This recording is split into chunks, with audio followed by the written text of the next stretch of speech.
সবুজে ঘেরা গাঢ় পাহাড়, তার পাদদেশে বিস্তৃত জায়গা জুড়ে চোখ জুড়ানো রঙে অসংখ্য গোলাপের উপস্থিতি। শুধু সৌন্দর্যই নয়, এখন তা হয়ে উঠেছে লাভজনক চাষাবাদে। শেরপুরে এমনই আশার আলো জাগিয়েছে গোলাপের বাণিজ্যিক চাষ।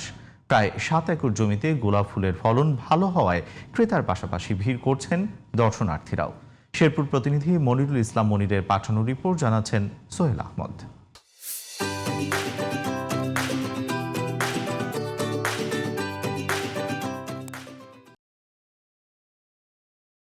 ভারতের মেঘালয়ের কুলঘেঁষা জেলা শেরপুর।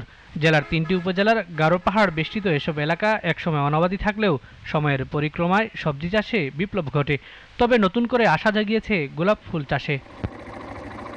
গত 3 বছরে জেলার ঝিনাইগাতী উপজেলার পাহাড়ি অঞ্চলে 11 জন উদ্যোক্তা প্রায় 7 একর জমিতে গোলাপের বাগান করে সফলতা পেয়েছেন। ফুলের ফলন হয়েছে ভালো, ক্রেতার পাশাপাশি ভিড় করছেন দর্শনার্থীরাও।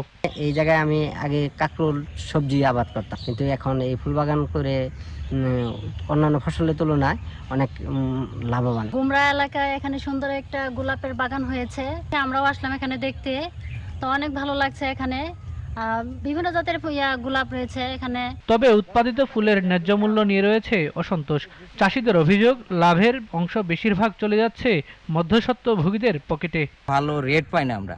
এটা দেখা গেছে এই যারা বিক্রি করে ওনারাই মানে আমগর চাইতে লাভবান বেশি হয়।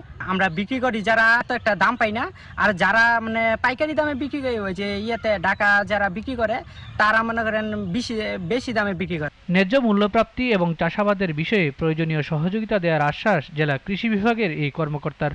আমরা চেষ্টা করব আমাদের মার্কেটিংয়ের সাথে সম্পৃক্ত যে আমাদের কৃষি বিপণন অধিদপ্তর আছে তাদের সাথে লিঙ্ক করে যারা এখানে গোলাপ চাষ করে তাদের এই ফুলগুলি ঢাকায় যেন উচ্চ মূল্যে বিক্রি করে সেই ব্যাপারে তারা যেন আমাদের উদ্যোক্তা যারা আছে তাদের সহায়তা করে।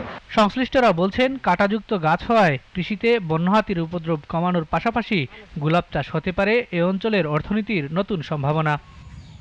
Sohel Ahmed, GTV news.